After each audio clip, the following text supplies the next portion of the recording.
Hello and welcome to the first episode of In the Search of Video podcast.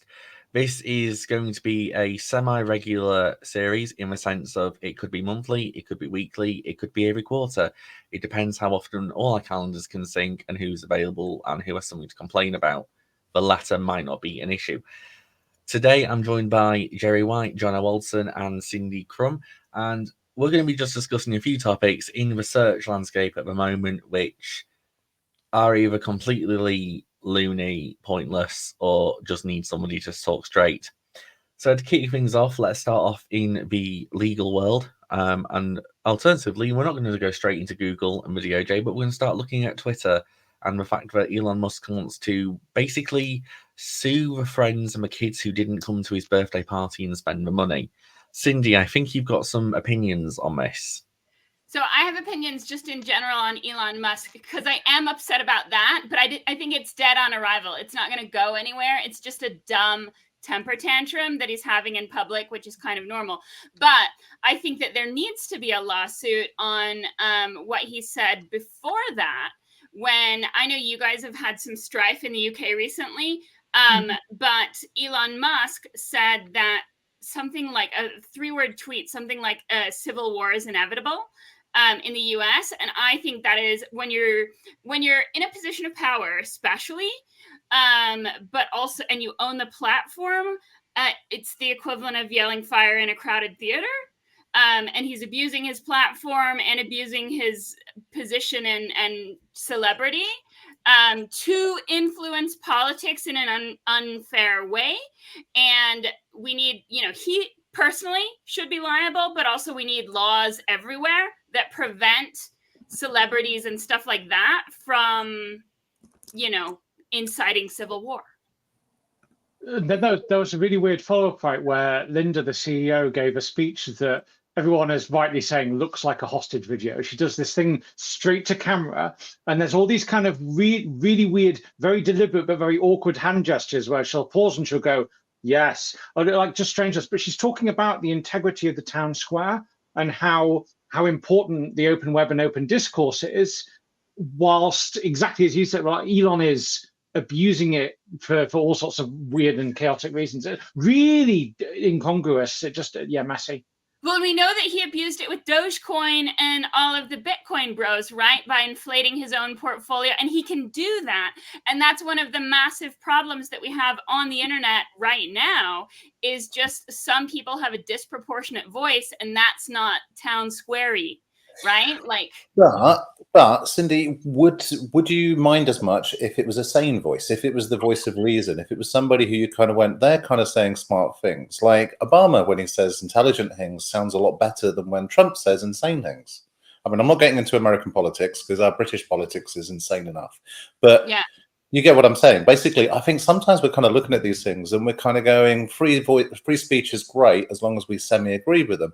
I totally agree with you, by the way, that Musk, the things he's been saying and everything he's been saying recently, and the fact that he's having a tantrum about the fact that advertisers don't want to advertise with them, so he's going to sue them, and all of these weird things where I'm kind of going, that's insane. Can you actually sue somebody because they're not giving you money for your advertising platform? It's crazy. And it's so egotistical, and it's like, but also so tone deaf, and it, like, do you have no shame? There's been a lot of that in the past weeks with Google and stuff like that. Is like, these people are so drinking their own Kool-Aid in their own bubble that they think that was the right answer. Yeah. Google's response was brilliant. Google's response to, go on. Oh, well, to answer your first question, sorry, you asked a lot of questions. Your first question was, what if, someone sane responded? And I think sane people don't respond with inflammatory responses. And it's not who's speaking, it's what are they saying? I agree with Cindy on that. The voice of reason typically doesn't try to bang that drum as loud and speaks to a core audience that disseminates. And I know I jokingly said when I kind of introduced the topic, it's like, you didn't come to my birthday party, I'm suing you for the damages of lack of present kind of thing. I kind of look at that and it's like, there's reasons why they're no longer advertising there. That to me sounds more like a product issue. And because of how closely he synergized himself to Twitter, X, whatever you want to call it now, he effectively is the product. So it's like I'm not going to buy something that doesn't fit. I'm not going to buy food I don't like. I'm not going to advertise on somewhere where I have a moral disagreement. Well, most Twitter ads don't convert well. No. Anyway. No. Well, on that, there was some more weirdness yesterday, maybe even bleeding into today, where Musk announced that verified Twitter Blue type users won't see any ads at all on the platform, which is super interesting considering one of the touted solutions for how do we moderate and create genuinely good, useful content here was the creator revenue share system thing. And that now doesn't work or make sense because paid premium users, who are in theory the ones who recognize the value of the platform, are no longer monetizable. And yeah, I would love a benevolent dictator who tweets rational, sane stuff, but I would settle for somebody who has a cohesive strategy. Well, do you have to be Twitter Blue to advertise? And so then you're seeing no ads, so you don't know if your ads are going and what you're up against. Yeah. Do you think, because obviously I think the majority of us on this call were blue ticks at one point in the old days. Do you think they've had the level of subscription to Twitter Blue that was anticipated, and now now this kind of remove the adverts kind of feels a bit like what Amazon are doing now with your Prime and then your Prime Plus? A kind of we're going to bombard them with adverts to the point they do convert, but then it's what the value of the product is. I was going to say, it's interesting to say whether, Gerry, you brought up the Google response. Transition to another interesting American lawsuit at the moment. And that is obviously the DOJ fining against Google in the anti-monopolistic suit. I want to call it. Obviously, there's no remedies to this yet, but I kind of guess opening the floor to what we could potentially see with remedies on this and how, if at all, this could potentially affect the market from a search perspective, and even like things like Google Maps, Apple Maps. So, Gerry, you seem to be chomping up a bit here to get in. No, I was just going to say, I loved Cindy kind of retweeted their response, which was basically, wait, you're saying we've got a good product? No. It was the most 8-year-old kind of response to when your daughter's been told off for, stealing your brother's sweets, and it was like, well, he didn't want them, or it's basically, it was a childish written kind of response, which was fun. And I quite enjoyed reading it with kind of a bit of a, oh, this is fun kind of moment. But yeah, it was the opposite end of the spectrum. If a Twitter CEO video was the hostage video, this was the video recorded by the hostage taker. Yeah. No, performed by Charlie Sheen. Yeah. What I think we need is, how you can do like AI voices. I want an AI voice of Trump to read out the Google response just to see how ludicrous it kind of sounds. That's a good test for anything. Yeah, if he sounds like it fits in that voice, we have issues. So in regards to like just trying to semi-make this an SEO podcast to a point, with the remedies which we could potentially see from this, and I've been talking to a lot of people, like Google lost a similar lawsuit 3 years ago in Russia, where Yandex basically raised the same, like, you're a monopoly, stop being a monopoly claim. With that, the Russian Roskomnadzor forced Google to create a widget in which all Android users, and I think at the time Android was like an 80-85% penetration in the Russian market, but on one day they all woke up and there was you can't do anything on your phone right now until you decide what your default search engine is.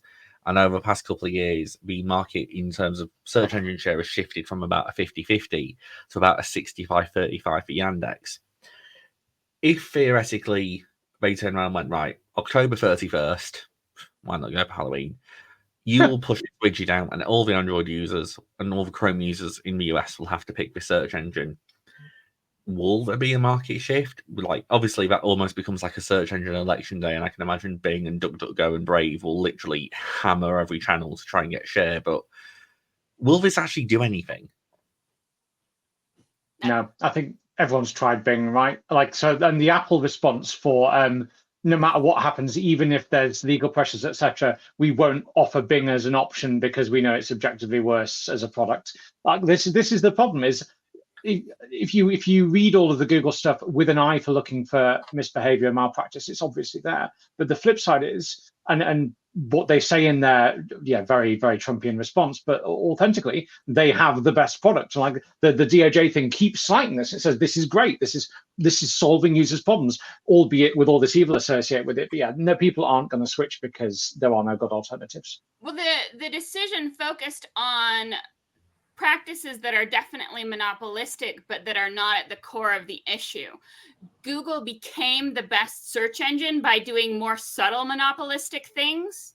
These are the obvious ones, but the subtle monopolistic things they're doing are, undercutting entire industries like travel with a product, and then, making the product less good when they've put everyone out of the market already. That's monopolistic, and that gives them this subtle power to be bad, and you don't have any options, or other companies that used to be in the marketplace are already bankrupt, so there's no challenger, and then they can just keep doing that until they own everything. So, telling people that it's not going to be the default on these devices, like they're just going to choose it as the default anyway.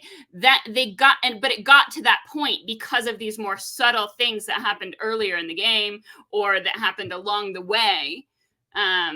So it's interesting you raise travel there, Bo, because in Europe, the EU have just passed, or are in the process of passing, a legislation, the Digital Markets Act, in which they've identified Google and 5 other companies whose name escapes me as gatekeepers, and kind of like that travel and hotel functionality that Google have been promoting in the SERPs, that's going to be reduced and kind of a focus of that. But even to that point, Google's Google. To Google something is part of a dictionary. It's a vernacular. It's a verb. It's an adjective. It's a noun. It's Bing. Like, outside of Bing, though, with kind of how mass media likes to scaremonger with data leaks and privacy and things like this, could this be a land grab on Bing's market share for the likes of DuckDuckGo, Brave, and things like that, more mass market vote? But the kind of audience who, if enough media outlets say something, there's a general kind of belief, but they don't actually understand what is they're believing. Do you think that's a potential growth area there, but not necessarily against Google, but against what, Bing's 8% now or something like that?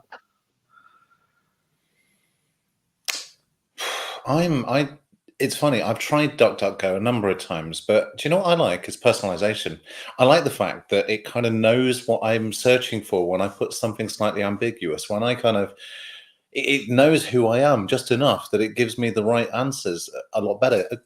The worst thing is the fact that Google has trained me to be bad at searching, which I know sounds like a strange thing to say, but I once typed in as badly as possible into my phone, "Get me home," misspelling every word completely. And it kind of went, "Oh, it looks like you want to get home. Let's get you a taxi." Basically, Google is great because it's kind of connected so many different things up. And Google's constantly connecting other things up, the maps, the videos, all of these different services. And as a result of that, we are in this weird situation where when we switch to something else, it does feel really, really bad. And vice versa, we're all SEO professionals. DuckDuckGo doesn't give us the kind of data back again. So what we're not doing is actually improving the websites, optimizing our services. And whilst everyone's a bit like, "Oh, this privacy invasion is really bad," a lot of us forget the fact that originally, when we were looking at web analytics, it was to improve the service that we're offering. It was to figure out what was going wrong with our websites. Yes, the marketers kind of made it all bad. It's blame anybody who doesn't do organic search for kind of making everything bad. But basically, we use all the data to improve what we offer and how we do it. And it's strange that this has kind of come full 60 to now data is bad, therefore you should use a service which doesn't share it. And then in 6-10 years' time, people will be complaining that things are bad, they haven't improved. Why aren't customers listening to us? I was reading through the Twitter thread of today's stuff, of all the anti-privacy stuff. And if you take out the word Google and you just put any company that anyone has ever worked for, they're like, "Okay, so we have problems with ad blockers. We want to unify all our analytics so we get a single user view. We want to increase opt-in rate into our user." Like, this is what everybody is doing. Everybody is doing it badly. Nobody is GDPR compliant. Like, they are they are many orders of magnitude bigger and therefore accidentally more evil. But the kinds of things they're doing are what we've all been doing. It's just marketing. They just happen, as Cindy says, one very early and rode that wave, and now we end up where we are. And I think the alternatives are so much objectively worse that even if people go, okay, I'm going to go and use DuckDuckGo, they'll last days. They'll be back.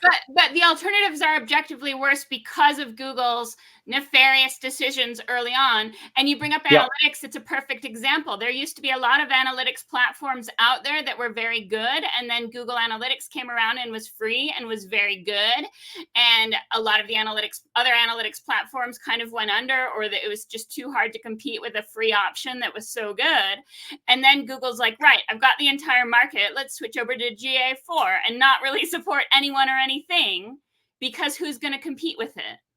Yeah. That's kind of interesting, actually. When that GA4 kind of switch came over and everybody went, this isn't quite how we want our data to be. This isn't quite how we remember it. I want to look at this slice of data in this way. And it has risen to a lot of companies out there questioning if they should stick with Google Analytics.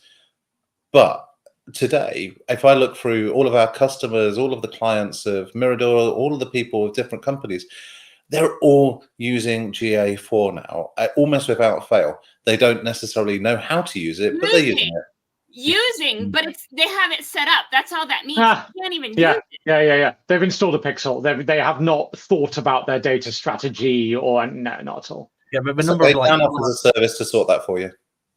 I really know GA4 is the reason why my hairline's 3 inches further back than it was previously. But even with GA4, the number of e-commerce clients I work with go, oh, how do we know who's doing this? I'm like, well, you just set up an Explore report. And it's like, oh, how do you do that? You've had this installed for 3 years. What have you been looking at? How are you doing this? But I think objectively, but GA4 is objectively a worse product than what GA is. Well, and I think it's part of their this is a deep conspiracy theory, so give me a moment. But I think it's part of Google's plan for evading future DOJ investigations. No one's going to have the data to prove the loss. Seriously. Yeah. I know full well that basically a lot of GA4 was we can't kind of carry on supporting classic GA because of Europe and because of particularly Germany. And, at one point, Germany made it borderline illegal because they didn't kind of want data sent to American servers from Europe. And I remember kind of reading through it thinking that's how the internet works. We're loading fonts from them. We're doing all sorts of other kind of weird things. You can't kind of complain that we're using one pixel from one company, but not a million others. But we kind of understood the risk of Google after it's all Facebook's fault. Facebook and Cambridge Analytica and the fact that somebody figured out just how much you can corrupt it. And without going into too much details, I actually used to work for a company. I won't mention their name, but they got sold to Facebook because they had this insane tracking technology across every company across the web. This, weirdly enough, has kind of quietly disappeared. But the amount that we could we could follow people around the internet using third-party cookies was terrifying to me. But again, nobody knows what a cookie is. I mean, my TV pops up and says I've got 257 data providers that I'm sharing cookies with, and I'm looking at it kind of going, I know what a cookie is.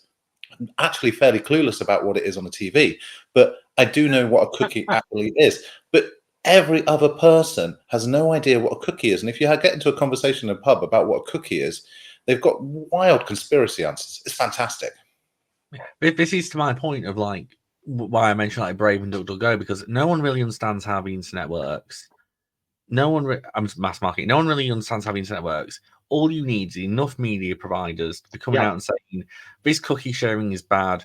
And when people say your personal data is at risk, even in like data leaks, not everyone even understands what that is. It's like, oh no, my name is in a leak. Well, your name can probably be also auto-generated. You're on electoral registers. You're on Facebook. You're on Twitter. You're on LinkedIn.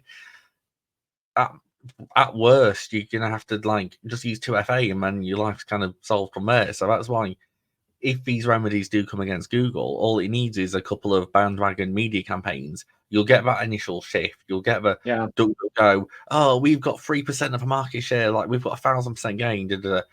But I think it'll go back to Google because of the objectively better product. Well, and Google Unless was planning, up until recently, Google was planning for a world without cookies, and that's why they so aggressively keep you logged in on all your devices.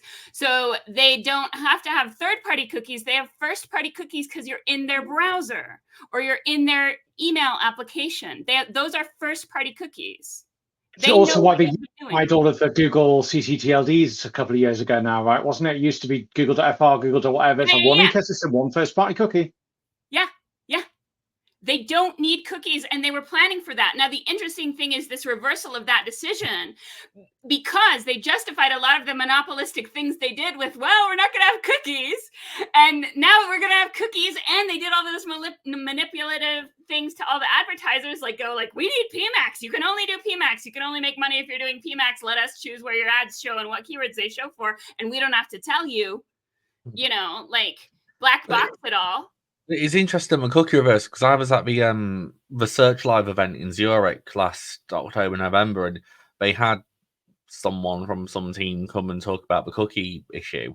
And they actually made a point of it being like, oh, this timeline is heavily negotiated with EU. It's negotiated around GDPR. And then for this kind of reversals, it's just like, well, how much of this is actually like Cindy just said, like we use this stick to get one thing done. Now we've had it passed.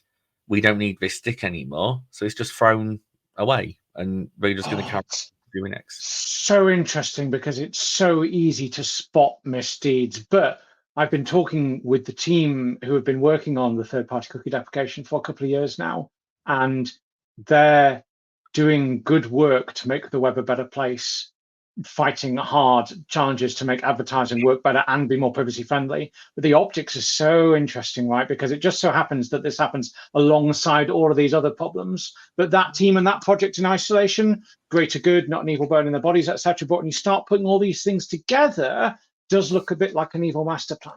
Do you like my theory, Jono? Yeah.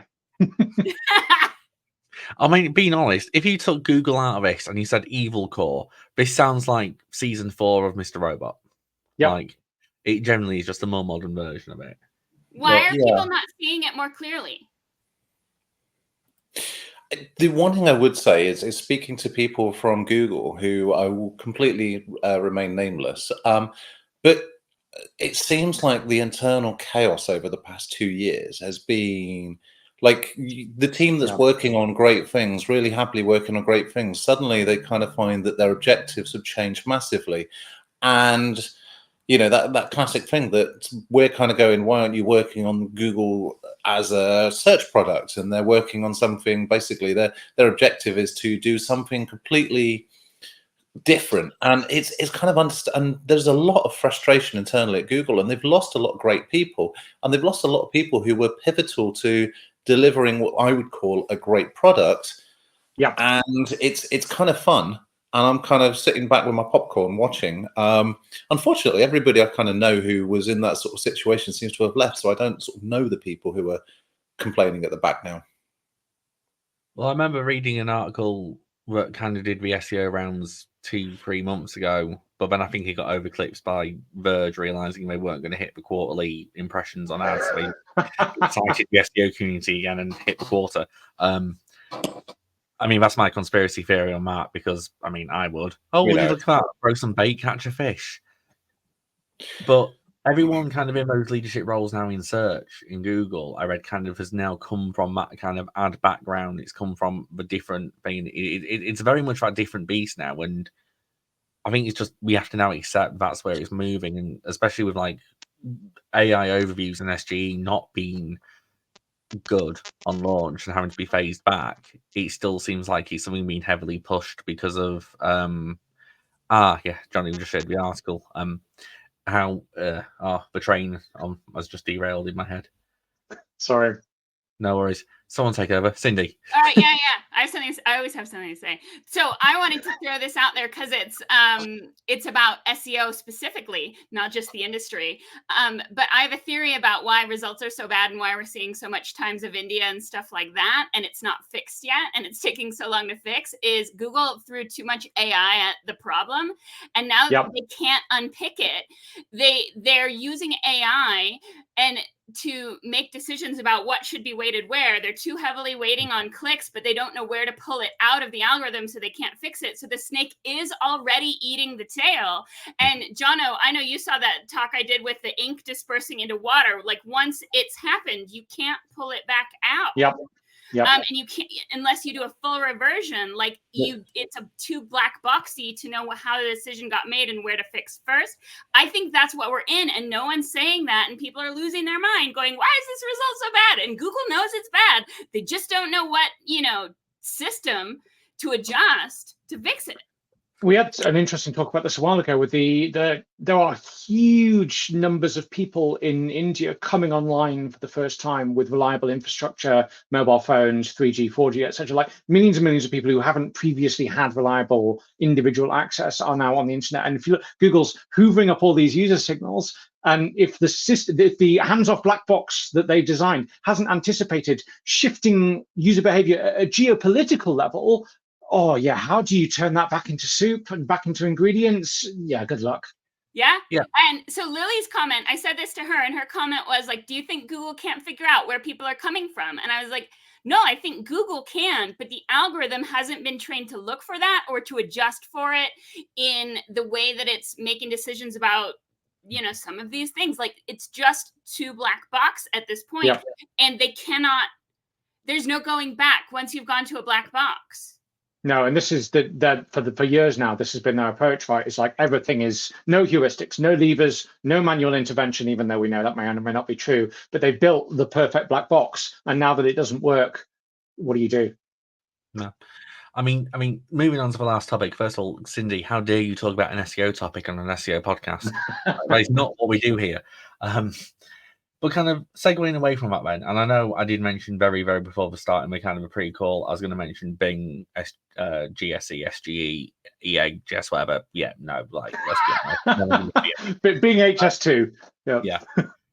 It's like this 2024, and they've come out and said, hey guys, we've got something to replace the VHS, Betamax. I've still got my Betamax video recorder. Moving on. I was going to say, just on random technology we own, I will, for the next call, have set up on the thing behind me. I still have a landline phone, and I actually have the Amstrad internet phone still. Yeah. This is why I'm not allowed on eBay after 11 p.m. They know you're drunk. They have their CRO team monitor mouse. Well, they used to. They probably don't now because GDPR. But they could infer from erratic mouse movements that you were a little bit drunk after 11 p.m. and make the buy buttons slightly bigger. Amazing. I also just think the personalization recommendation is they know what my price point is, and they know what kind of tat I buy online. But kind of to round things off, then I have one kind of final question to get everyone's thoughts on. Semi-related to search, also related to AI, Search GPT. Will they actually, given the fact their running costs are something already like 5 billion, I don't know, I can't remember if that was a week, a month, or either way, that's an absurd running cost. Will they actually ever launch a search engine, or is this just all a hootenanny to get some more exposure and more investment and user data on how to build the Chat GPT tool into something more? Yeah, I'm totally believing that they will. I know that sounds mad, but basically, I think that they've kind of figured out that it'll just be an evolution of what they've got now. It won't be revolutionary. It'll just be, hey, what we've got now, the plus Bing's data, plus what we've got from Reddit or whoever else it is. They'll basically be able to integrate everything in, and it'll be. I think we're a bit hung up on the definition of a search engine, but basically that classic case that we use TikTok or we use whichever it is for searching about a topic and learning about it. The output that it will have will be similar to a search engine in that we'll be able to kind of say, hey, I'm going over here. Is there parking nearby? Or all of the different ways in which we search without actually searching.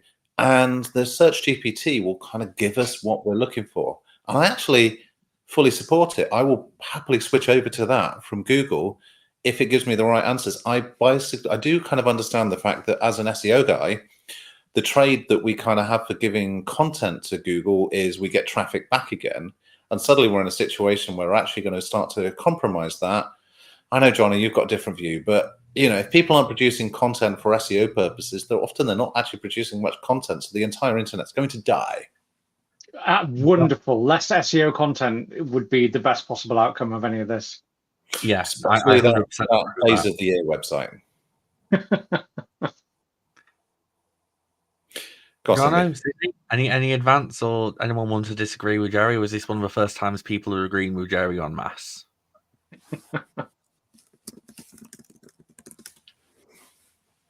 Cindy, you have better opinions than me always.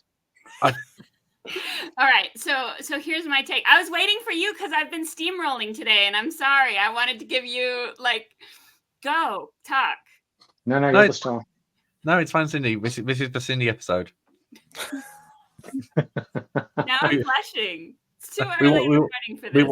We want to make this one count because you opened up all the additional storage before we started. Sure did. All right, here's the opinion. If ChatGPT made good decisions in this, search option, what they would be doing is using their AI to understand the difference between something that needs a generative response and something that does not, because most of the queries that go into Google right now don't need any creativity at all. They're asking about factual things like what time is The Simpsons on tonight? And you don't need to generate anything. You just look it up. And so they can way cut back on cost and still provide the generative stuff for the more creative needing questions. But most queries are spell checks, there's so many things that people type into Google that aren't actually looking for a website anyway. They're just looking for a tidbit of information that is not up for debate and doesn't need a generative response. So if they've done it correctly, I haven't played with it, I haven't gotten access, but if they've done it correctly, that's what they've done. And they're starting to cache responses for things that they think are factual and don't need a generative response. And then they'll only do the generative response as needed. Yeah, like what Dan said earlier on, synergized. I mean, I'd be like, what does that mean? I'm going to go Google synergized and, figure out what it actually means. Yeah, dictionary nice. The big question around all of this is still monetization, right? As Dan, you say, they are hemorrhaging money faster than anything has a right to. And at some point that bubble bursts, whether it's, but equally at some point we get a AI-esque search engine, whether it's them or something else. But to do that well, somebody's going to have to solve the how do we monetize this question. And the only innovation we've seen in that space so far is Perplexity, who are offering to do some kind of survey-esque advertising model when your brand is queried or mentioned, which is better than nothing, but doesn't replace the AdWords ecosystem at scale, etc. So yeah, until they can find a way to not make it an enormous cost center, then it's not going to happen. I don't think. Except, go on. Unless somebody big enough can bankroll it, and at the moment that looks like Microsoft. I mean, that's the wild card, that Bing actually aces this by going, this is how we buy market share, and we don't care if it costs us £2.50 for every generated result for the next 10 years because we can recall that elsewhere in the ecosystem. That was I do know a lot of people that have, sorry, Dan, go on. Literally, the question I was about to open up and ask would be, even if they're hemorrhaging money, they need to solve that cash flow problem. If they can make a big enough splash and say they take 3% of the overall market share off everybody, that is an attractive proposition because no one has taken that much before. Google, Microsoft buys that, their percentage then becomes a 10%er, and they get a higher penetration level. And then they also get everything else out of the box with that AI-esque. I actually do think that the model that they might go for is I can't say the word, subscription model. Like, we are now actually all paying for Spotify and Netflix and Disney Plus, and I think adding in a service that works for us smartly and intelligently and actually does more than just be a search engine, people will kind of go down that route. Dan, do you already pay for it? Yeah. I mean, I agree with that approach. I mean, I pay for ChatGPT Premium, but if you then think the can't reimburse to that is if it's 5 billion a month, let's just say, I can't remember what the exact figure. If it's 5 billion a month, how many users do you have to have on subscription just to break even? Then you have to have enough users on top of that to be turning enough profit and enough MRR and ARR for it to be attractive for investment and even worthwhile as a proposition. And you need those users to not be using their account because you've got to extract all of the revenue from them, and you've got a direct cost associated with usage. Yeah, and then you end up with a position of then people going, "Oh, I'm spending $20 for this. Oh, I need to go find a shop. Google Maps. I want to watch a video. YouTube. Oh, I'm logged in on Chrome. Oh, right, I'm back on Google. Oh, actually, I need this. Gone." So it's there's a bit of a flash in the pan. It's bad. If it was something like 500 million, it's potentially a lot more attractive as an operating cost. But 5 billion just feels a bit. That feels like a Musk investment. I think just as a joke, they should add some AdSense ads down the side. Nice. What, then have ChatGPT Premium to remove the ads afterwards, and you get a little blue tick next to it. Solved. I love it. Right. Let's get that business proposition written up in Shark Tank it first thing in the morning. But on that note, let's draw a close to this conversation. I want to thank Jono, Gerry, and Cindy for making time on what is this Friday. I know some of us it's evening, afternoon, but we found time. I mean, the biggest challenge is we found time in the calendars. It worked. Well done. So we're going to be back potentially in the next 2 weeks, the next month, at some point in the future, potentially. We're going to keep mixing this up. There's obviously going to be us across it. Sometimes we might have a fifth person. Sometimes Gerry might not be here. Oh, that'd be great. And on that notion of friendship and happiness, I've been Nante. Does everyone just say goodbye to everybody? Bye-bye. Yeah. Bye, everyone. Bye-bye. Isn't that the ending of Sooty that happened in the 90s? Yeah. As everyone can tell now watching the end of this is not scripted. So, yeah. Thank you, everybody, for watching, and goodbye. See ya.